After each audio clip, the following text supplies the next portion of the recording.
오늘 말씀의 제목 같이 한번 읽어보겠습니다. 여호와께 돌아가자, 이 말씀을 함께 나누고자 합니다.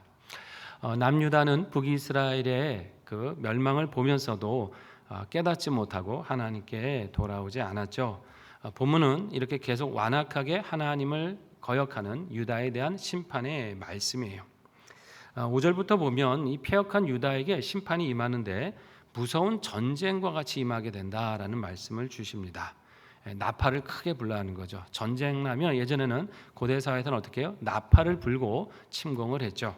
그렇게 그 나팔 소리로 모두가 이제 피난처에 도망가야 되고 그 전쟁의 소용돌이에 휩쓸릴 수밖에 없게 되었다는 것입니다. 북방에서부터 큰 화가 있을 것인데, 북방은 우리 바벨론을 가리킨다 그랬잖아요. 사자와 같이 임할 것이다라는 말을 쓰고 있어요.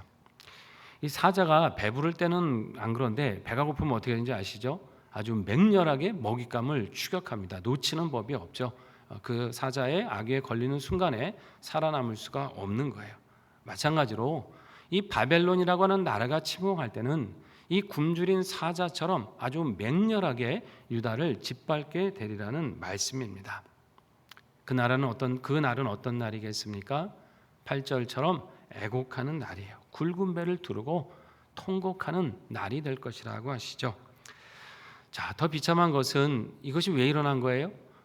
자신들의 죄악에 대한 하나님의 진노하심이었다는 것이 더 문제인 것이죠. 만약에 하나님을 바르게 섬기고 있었으면 사자가 아니라 그 어떤 무서운 침략을 당한다 할지라도 하나님이 지켜주십니다. 이스라엘의 역사가 그랬죠. 그 어떤 강한 대적이 멸망시키려고 쳐들어왔어도 이들이 하나님을 경외하고 의지할 때는 정말 하나님께서 너무나 쉽게 그 외적을 물리쳐 주셨어요. 그런데 지금 이것은 하나님의 진노셨고 하나님의 맹렬하심이잖아요. 회개하지 않는, 끝까지 완악했던 유다에 대한 하나님의 심판이기 때문에 지금 적군이 두려운 것이 아니라 그 적의 침공을 허락하고 계시는 하나님의 심판이 사실은 더 두려운 것이에요. 하나님을 의지하지 않았을 때 당하는 고난은 어떻게 됩니까? 누가 막아줄 자가 없잖아요. 해결해 줄 리가 없습니다. 오직 하나님께로만 돌아가야 이 문제가 해결됩니다. 자, 그러면 백성들은 깨닫지 못해도 지도자들은 깨달아야 되잖아요. 나라를 경영하는 왕이라든가 그런 신하들은 적어도 이 위기가 왜 왔는지를 지도자라면 깨닫고 돌이키고 대비하고 백성들을 이끌었어야죠. 또 종교 지도자들이라면 왕이나 백성들이 잘못 갈 때 이렇게 가면 안 됩니다. 하나님 기뻐하시지 않는 길이라고 엄하게 경고하고 설교하면서 그것을 교훈해야 됩니다. 그런데 다 어떻게 했냐면 그냥 침묵했어요. 동조했습니다. 여러분, 어떤 악에 대해서 침묵하는 것은 그냥 침묵이 아니에요. 그거는 방관하는 것이고 나아가서 동조하는 거예요. 악이 분명히 보일 때는 이건 악하다, 그릇됐다, 하나님 앞에 잘못됐다라고 말할 수 있어야지 그냥 사람 눈치 보여서 또 이 말을 하면 사람들이 나를 또 어떻게 공격하고 번거롭게 할까 이런 거 두려워서 그냥 아유 모르겠다 하고 침묵하고 넘어가는 거, 이거는 결국은 그 악에 동조하는 결과가 된다는 것이에요. 특히 하나님의 사람들은 진리와 거짓이 싸울 때 늘 진리 편에 서야 될 줄로 믿습니다. 거짓은 거짓이라고 얘기할 수 있어야 되고 진리를 지켜야 되는 거예요. 그런데 종교 지도자들 역시 이런 예언자적인 소리를 내지 못하고 있었다. 환난을 당하고 나서야 그때 가서 놀라는 거예요. 아니 어쩌다 우리가 이렇게 됐지? 아니 어쩌다 우리나라가 이런 위기까지 오게 됐지? 평소에 깨어 기도하고 사리를 분별해야 되는데 아무런 생각 없이 살다가 평안한 줄 알고 있다가 고난을 겪고 나서야 그때서야 놀라게 되는 현상이 일어나게 된다는 거예요. 하나님께서 왜 이 땅에 정치 지도자들이나 종교 지도자를 세우시겠습니까? 사회 곳곳에 일꾼을 세우시는 이유가 뭐겠습니까? 그들이 권세를 누리게 하기 위함이 아니에요. 주신 그 권세로 사명을 다하라고 하는 것이죠. 국민들을 올바른 길로 이끌어 가라고 하는 사명. 종교 지도자는 뭐예요? 사람들에게 하나님의 진리의 말씀을 올바르게 전하라고 하는 사명. 이 사명을 감당하라고 그 자리도 주셨고 권세도 주셨고 그 자리에 세우신 줄 믿습니다. 그런데 그 사명 잊어버리고 영적인 잠을 자게 되면 지도자들만이 아니라 온 국민이 고통에 빠질 수밖에 없게 되는 거예요. 예레미야는 이 사실이 너무나 안타깝고 탄식이 나왔어요. 10절에 보니까 이런 탄식이 있죠. 슬픕니다. 하나님 참 슬픕니다. 이 백성을 하나님이 예루살렘과 이 백성을 속이셨습니다. 우리에게 평강이 있을 거라고 생각했는데 칼이 이르렀습니다. 라고 탄식을 해요. 여기 이제 속이다 하는 건 이제 미혹되다, 거짓된 길로 이끄다 이런 말인데 여러분 정말 뭐 하나님이 백성을 속이신 겁니까? 그게 아니죠. 그들은 스스로 속은 거예요. 하나님이 뭐라고 하셨어요? 순종하고 하나님을 경외하면 너에게 평강과 형통이 있을 것이고 나를 떠나 거역하고 불순종하고 우상을 섬기면 분명히 환난을 당할 것이라고 하나님은 일관되게 말씀해 주셨잖아요. 그럼 이스라엘 백성이 환난을 당했다는 것은 하나님의 마음이 변한 거예요? 그들이 하나님을 떠난 거잖아요. 그러면서 마치 하나님 우리한테 평강 주신다고 해놓고 왜 환난을 주십니까? 이렇게 항변하는 거예요. 이게 말이 안 되잖아요. 하나님이 속인 게 아니라 자기들이 속은 거예요. 순종하면 평강인데 내가 불순종해도 평강할 거야. 내가 죄 짓고 하나님 떠나 살아도 하나님은 사랑이시잖아. 나 그냥 두실 거야. 용서하실 거야. 나한테 아무 일도 안 일어날 거야. 스스로 자기 죄에 속았다는 것이에요. 이 탄식이 지금 예레미야에게 있다는 것입니다. 분명히 유다가 잘못 갔죠. 그럼 어떻게 됩니까? 이러면 안 된다. 화가 있다. 하나님께 돌아가야 된다라고 선지자들은 얘기했어야 되고 지도자들은 백성들을 가르쳐야 됐습니다. 하지만 선지자는 그렇게 예언하지 않았어요. 너희가 평강할 거다. 무사할 거다라고 얘기했습니다. 그렇게 설교했어요. 그러니까 백성들이 어떤 말을 좋게 여겼어요? 그 말을 좋게 여겼습니다.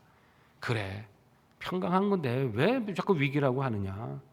이제 한쪽에서는 평강하다고 한쪽은 위기라고 하니까 이제 자기들 귀에 듣기 좋은 말을 들은 거죠. 야, 우리나라에 무슨 문제가 있다 그러냐? 우리가 하나님 앞에 무슨 죄를 지었다 그러냐? 우리 여태까지 편하게 잘 살아왔고 이만큼 경제 발전 이루었으면 아무 문제 없는 거지. 축복받았는데 왜 자꾸 회개해야 된다 하느냐? 왜 깨어 있으라고 하느냐? 듣기 싫다, 귀찮다. 그런 얘기 그만하면 좋겠다.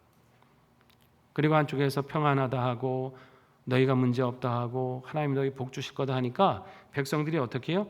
자기들 귀에 좋은 말만 듣는 거예요. 그쪽으로만 따라가는 거예요. 여러분, 물론 하나님의 말씀은 우리에게 위로를 주시고 또 축복을 주시고 우리를 치유하시는 말씀인 줄 믿습니다. 듣기 참 편안하고 좋을 때가 있어요. 그러나 여러분, 우리에게 듣기 좋은 말만 따라갈 것이 아니라 하나님의 말씀을 있는 그대로 받아야 될 줄로 믿습니다. 어떤 것이 평안의 길인지 어떤 것이 심판의 길인지 말씀에 다 나와 있어요. 우리가 다 알잖아요. 말씀에. 때로 생명의 말씀은 나를 고치고자 하는 말씀은 듣기에 거북하고 불편할 수 있어요. 여러분, 우리가 이제 만약에 병에 걸렸어요. 암에 걸렸는데 의사한테 갔는데 의사가 우리가 분명 암 진단 받았는데 걱정 안 해도 되게 걱정 안 해요. 이게 이까짓게 뭐라고 괜찮아요. 괜찮습니다. 여러분, 이러면 이게 되겠어요? 의사는 정확히 얘기해 줘야죠. 지금 암이 몇 개인데 수술을 하든지 항암 치료를 하든지 당신 안 그러면 죽습니다. 이거 해야 돼요. 이런 얘기 해야 되잖아요. 근데 그게 듣기 싫으니까 의사 선생님 나 듣기 싫은데 내 귀에 좀 좋은 말만 해주세요. 낫는다고 해주세요. 건강하다는 얘기 해주시지 왜 자꾸 아프다고 그러고 위험하다 그럽니까? 여러분 이게 말이 되겠습니까? 살려면 듣기 싫어도 듣고 의사 처방에 따라야 사는 거예요. 하나님의 말씀은 그대로 우리에게 들려졌을 때 내가 불편하고 거북하면 뭔가 지금 내 안에 영적인 병이 있는가 내 안에 영적인 잘못이 있는가를 여러분 진단해야 되는 것이고요. 그 말씀에 따라 내 자신을 말씀에 맞춰야 될 줄로 믿습니다. 그게 사는 거예요. 그게 진정 평강의 길입니다. 이스라엘은 그렇지를 못했어요. 자신들이 지금 잘못 가고 있고 나라가 위기를 맞는데도 듣기 좋은 말만 들으려고 하다가 회개할 기회를 자꾸 놓치는 거예요. 11절에부터 보면 이제 두 번째 심판의 말씀이 임하는데 광야로부터 어떤 바람이 온다 그러죠? 뜨거운 바람이 불어온다 그럽니다. 유다 팔레스타인 동쪽에는 이제 아라비아 사막이라는 곳이 있는데 여기에는 여러분 가끔 여기서부터 이 팔레스타인 방향으로 시로코라고 하는 아주 뜨거운 모래바람이 분다 그래요. 이 바람이요, 워낙 이제 건조한 지역이니까 굉장히 건조할 뿐만 아니라 이 사막이 뜨거운 곳이잖아요. 이 뜨거운 열기를 몰고 오는 거예요. 우리나라도 뭐 한여름 되면 막 북태평양 고기압이 뭐 떠나지 않고 있으면 막 푹푹 찌고 습기까지 머금으면 굉장히 힘들지 않습니까? 이 시로코가 오게 되면은 그 열기 때문에 식물을 말려버리는데 심한 경우에는 뿌리까지 말려버린다 그럽니다. 겉에 줄기만 말리는 게 아니라 하도 뜨거운 바람이어서 뿌리까지 통째로 말려버려요. 그러니까 어떻게 되겠어요? 흉년이 오게 되고 기근이 올 수밖에 없는 재앙의 바람이에요. 자, 그런데 이것과는 비교할 수 없는 거센 바람을 하나님이 불게 하신다 그래요. 그게 뭐예요? 바벨론의 침공입니다. 모든 걸 뿌리까지 말려버리는 듯한 그 뜨거운 모래바람보다 더 강하고 거센 바람, 모든 것을 황폐화시켜버리는 그 바벨론의 그 병거가 온다는 것이죠. 구름같이 일어나고 회오리 바람같이 또 말들은 독수리보다 더 빠르게 달려서 온 유다를 초토화시킬 것이라고 말씀하는 거예요. 어떻게 보면 듣는 말씀, 우리가 지금 오랜 시간 후에 듣는 우리도 마음이 불편한데 유다 백성들의 마음은 어떻겠습니까? 그럼 어떻게 돼요? 이 심판의 말씀이 자꾸 다가오면 돌이켜야 되지 않습니까? 14절에 뭐라고 하십니까? 내 마음에 뭘 씻어요? 악을 씻어버리라. 하나님 말씀하신 그거예요. 다른 이유 때문에 아니다. 네 마음에 지금 악이 있지 않느냐? 하나님께 순종하지 아니하고 하나님보다 세상을 더 사랑하고 내 자신의 탐욕을 더 사랑하며 살았던 그 거짓과 불의한 삶, 이걸 씻어버려라는 얘기예요. 그러면 구원을 얻을 것이라 하십니다. 자, 15절에 보니까 이런 말씀이 있죠. 단에서 소리를 선포하고 에브라임 산에서 재앙을 공포하신다. 단은 이스라엘의 북쪽 끝이고요. 에브라임은 예루살렘에서 약간 16km 정도 떨어진 그 북쪽, 즉 북이스라엘의 옛날에 마지막 아래쪽 영토를 말하거든요. 지도를 한번 오랜만에 한번 보고서 한번 가시겠습니다.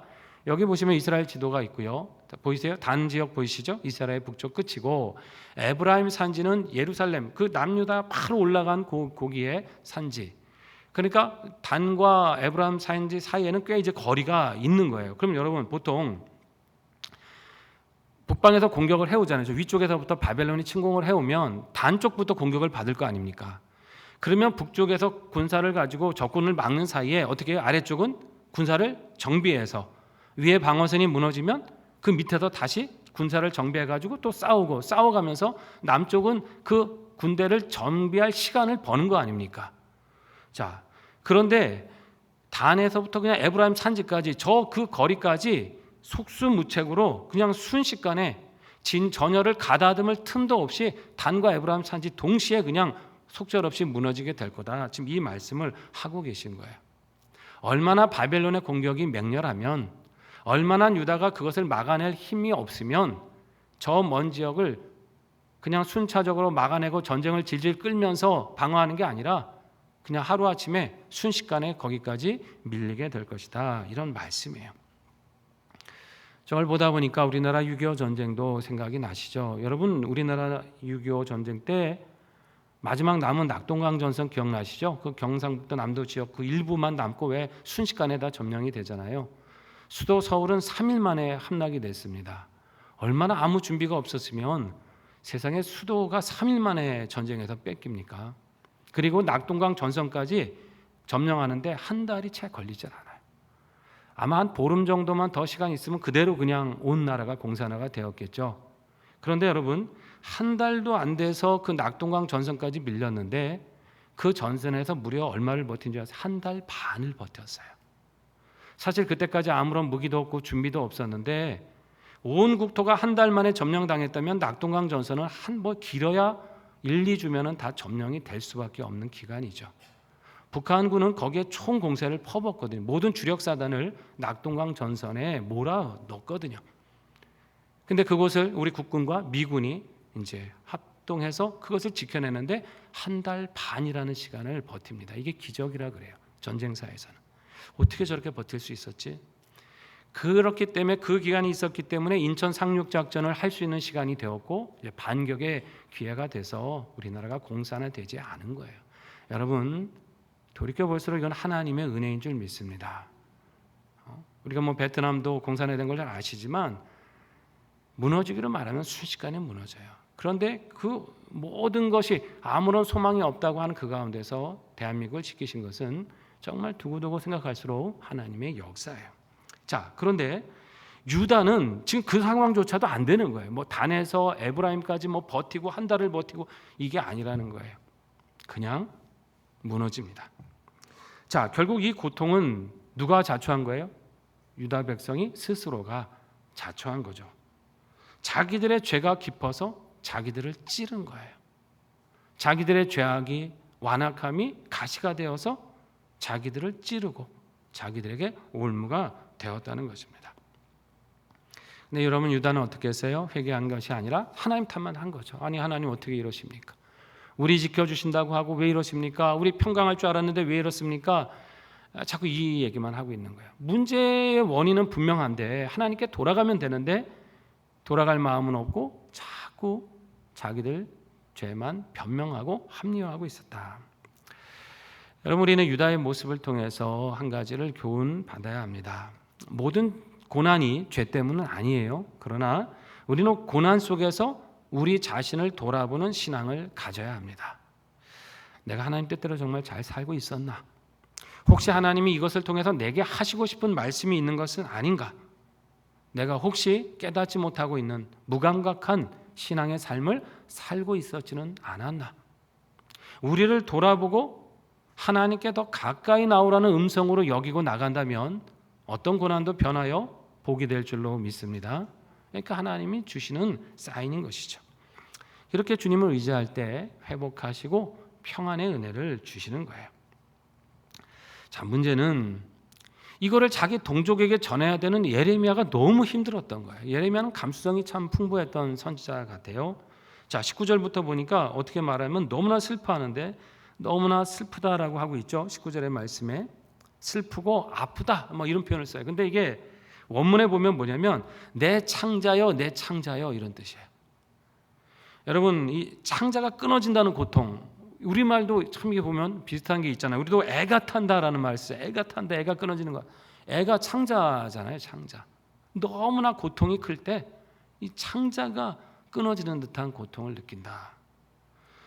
나라가 유린되고 적국의 깃발이 가득하고 하나님의 은혜 가운데 누렸던 자유와 모든 평안을 다 짓밟혀버리는 그 나팔 소리가 듣게 되었을 때, 적군의 말바꿈 소리를 듣게 됐을 때 이 창자가 끊어지는 것 같은 아픔이 있는 거예요. 백성들에 대해서도 탄식하죠. 아니, 왜 이렇게 백성들이 밀어나냐? 그렇게 하나님 말씀을 증거하고 전했는데 왜 분별력 없이 그렇게 하나님의 뜻을 계속 외면하고 살아가느냐? 이 백성에 대한 안타까움도 있는 거예요. 그럼 뭐라 그래요? 악한 짓은 가르쳐주지 않아도 참 잘만 하는구나. 선한 일은 도무지 지각이 없구나. 이게 탄식을 해요. 자, 이걸 보면 악한 우리 인간의 본성인 것 같습니다. 선한 일은 100번을 가르쳐줘야 한두 번 할까 말까 하고, 악한 거는 별로 그렇게 가르쳐주지 않았는데 알아서 어디서 배웠는지 그렇게 잘하는 속성이 우리 안에 있다는 것이에요. 여러분, 그렇지 않습니까? 자녀들에게 나쁜 거 가르친 적 있으세요? 없잖아요. 그래도 어디 가서 잘 배우고, 뭐 우리도 마찬가지죠. 누가 가르쳐주지 않아도 악한 거는 뭐 거짓말은 알아서 다 하고, 근데 선한 거는 그냥 그렇게 외치고 가르치고 몇 번을 교훈해도 잘 안 고쳐지는 게 우리 인생이다라는 것이에요. 그러니까 여러분, 어떻게 돼요? 우리는 늘 하나님의 말씀으로 들어야 됩니다. 권면받아야 되고 묵상하셔야 돼요. 선한 것을 자꾸 보아야 됩니다. 읽어야 돼요. 들어야 됩니다. 우리 마음에 새겨야 될 줄로 믿습니다. 불순물이 가득한 물병을 어떻게 하면 깨끗하게 하는 줄 아세요? 그거 뭐 불순물 걷어낸다고 되는 게 아니죠. 깨끗한 물을 계속 갖다 부어버리면 됩니다. 깨끗한 물을 계속 부어버리면 그 더러웠던 그릇이, 그 물이 점점점 맑아지게 되어 있어요. 언젠가는 깨끗해지는 것이죠. 우리가 안에 우리 죄를 다 제거할 수 없잖아요. 우리 악한 속성을 어떻게 다 벗겨냅니까? 그러나 하나님 말씀을 자꾸 들여보내고 하나님께 기도하면서 성령 하나님의 도우심을 의지하고 내 의지를 하나님께 맡겨드리면 우리 안에 더러운 죄악들의 찌꺼기는 점점점 사라지고 하나님의 거룩한 선한 역사가 충만하게 될 줄로 믿습니다. 그때 우리는 하나님의 말씀대로 순종할 수 있고 그 능력을 경험하게 되는 거예요. 예레미야는 그 땅의 악을 보면서 탄식을 하고 백성들의 무지를 보면서 가슴 아파했어요. 이게 우리 믿음의 사람들의 마음이 되어야 됩니다. 우리 믿음의 사람은 세상이 악해져가고 무너져가는 거, 뭐 원래 세상 다 그런 거 아니야. 무감각해서는 안 되는 것이죠. 가슴에 품고 아파야 되고 통탄해야 되는 거예요. 여러분, 세상에 타락해 보세요. 하나님의 말씀에 어긋난 법들 막 입법하고 그 정책들이 시행돼서 온통 세상이 죄악 가운데 가득 차 보십시오. 우리라고 마음껏 신앙생활 할 수 있습니까? 진리를 지켜갈 수 있나요? 우리 자녀들의 영혼을 지켜갈 수 있습니까? 안 되는 거예요. 세상이 타락하면 그 안에 있는 모든 사람은, 악인만이 아니라 의인도 선한 사람도 믿음의 사람도 다 고통을 겪습니다. 누군가는 깨어 있어야죠. 누군가는 막아야죠. 누구에게 기대하겠어요? 하나님은 믿음의 사람들, 기도의 사람들을 찾는 줄 믿습니다. 하나님이 찾으시는 사람들이 먼저 깨어 기도해야 되는 거예요. 이 땅에 깨어있는 파수꾼이 되어야 한다는 것이죠. 예레미야 같이 시대를 가슴에 품고 나라와 국민을 위해 기도하는 것, 우리의 사명입니다. 예레미야는 또 환상을 봅니다. 23절부터 보니까 이제 그 유다의 실상을 환상을 통해 보는데 어떻게 해요? 땅이 혼돈하고 하늘엔 빛이 일었어요. 산들은 다 진동하고 사람도 없어요. 새 한 마리도 안 보여요. 완전히 그 땅이 어두워지고 황폐화되었다는 것이죠. 극심한 파멸로 임하게 되었다. 그나마 27절의 다행스러운 점은 하나님이 다 진멸은 하지 않고 남은 자를 좀 두시기는 하겠지만은, 그러나 그것이 기쁨이 되지 않을 정도로, 희망이 되지 못할 정도로 온 나라가 다 황폐화되고 파멸에 이르게 되었다는 것입니다.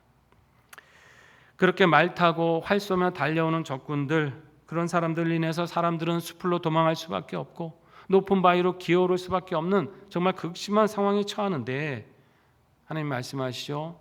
멸망을 당할 자여, 너 지금 어떻게 하려고 하느냐? 네가 지금 무엇을 하고 있느냐고 물으세요. 환난을 당하고 위기를 당하면 어떻게 돼요? 목숨을 걸고 하나님께 부르짖어야죠. 하나님, 우리 죄악 때문에 이 위기를 만났지만 하나님께서 구원해 주시옵소서. 모든 것 죄를 뒤집어쓰고 베옷을 걸쳐서라도 하나님 앞에 겸비한 모습으로 구하고 구원을 부르짖어야 됩니다. 그게 살 길이에요. 근데 어떻게 하고 있어요? 급박한 상황에서 이들은 붉은 옷을 차려입고 보석으로 치장하고 아름답게 꾸면서 우상에게 의지하는 거예요. 우상에게 어떻게 하면 잘 보일까? 애굽에게 어떻게 하면 잘 보일까? 저 나라에게 어떻게 하면 잘 보여서 이 위기를 모면할까? 여전히 하나님께 돌아오지 않고 영적 간음을 행하면서 여전히 죄악 가운데 있다. 유다의 지금 실상을 지금 고발하고 계신 것입니다. 자, 이 노력이 효과가 있었습니까? 아닙니다. 다 헛되게 되었다. 유다가 연인이라고 여겼던 애굽이라든가 우리를 도와주겠지라고 했던 주변 나라들은 유다에게 도움이 된 게 아니었어요. 오히려 유다를 더 짓밟고 조롱했습니다. 그 목숨까지 노렸다라고 성경은 말씀합니다. 결국은 여러분, 어떤 위기든지 간에 궁극적으로 그 문제를 해결하실 분은 누구십니까? 하나님이세요. 하나님께 도움을 구해야 됩니다. 하나님께서 국제 정세를 움직여 주시도록, 하나님께서 도움의 손길을 일으켜 주시도록, 하나님께서 의로운 사람들을 이 땅에 일으켜 주시도록, 그래서 불의와 거짓이 다 사라지고 하나님의 공의를 이루시도록 기도해야 되는 거예요. 어떤 방법으로 어떻게 하실지는 하나님 소관이시겠죠. 하나님 직접적으로 역사하실 수도 있고, 누군가 사람을 통해 역사하실 수도 있고, 이웃 나라를 통해서 역사하실 수도 있고, 그것은 하나님의 방법의 손길에 맡기는 것이고요. 궁극적인 회복과 치유의 길은 하나님의 손길에, 그분의 뜻에 있는 줄 믿습니다. 그러면 그 뜻이 우리 안에 이루어지려면 어떻게 되는 거예요? 우리는 그 하나님께 결사적으로 매달려야죠. 하나님밖에는 구원자가 없으십니다. 하나님밖에는 도우실 리가 없으십니다. 하나님밖에는 이 땅에 공의를 바로 세우실 분이 없으십니다. 하나님 들으시고 역사하시고 이 땅을 새롭게 하여 주시옵소서. 상한 이 땅 고쳐 주시옵소서. 우리 찬양 부른 것처럼 하나님이 이 상한 땅을 고쳐달라고 우리가 부르짖어야 되는 거예요. 어쩌면 유다의 모습을 통해서 오늘 우리는 이 시대를 위한 기도의 제목을 발견하게 되는 것이에요. 어쩌면 이 시대는 거짓과 불의가 가득할 뿐만 아니라 많은 사람이 그것이 있다는 걸 깨닫지 못할 정도로 지금 어둠의 세력들이 지배하고 있는 시대입니다. 믿음의 사람들은 깨어서 그것을 분별해야 되는 거예요. 악한 영의 역사가 있구나. 거짓과 불의가 가득해도 그것이 바로잡을 힘이 없다는 것을 우리는 절감하면서 하나님께 도움을 구해야 됩니다. 기도하면 하나님께서 들으실 줄 믿습니다. 간절히 부르짖으면 하나님께서 반드시 그 공의를 보이시고 이 땅을 새롭게 하실 것입니다. 우리 믿음의 간구로 하나님의 역사를 함께 만나시는 우리 모두가 되시기를 주의 이름으로 축복합니다.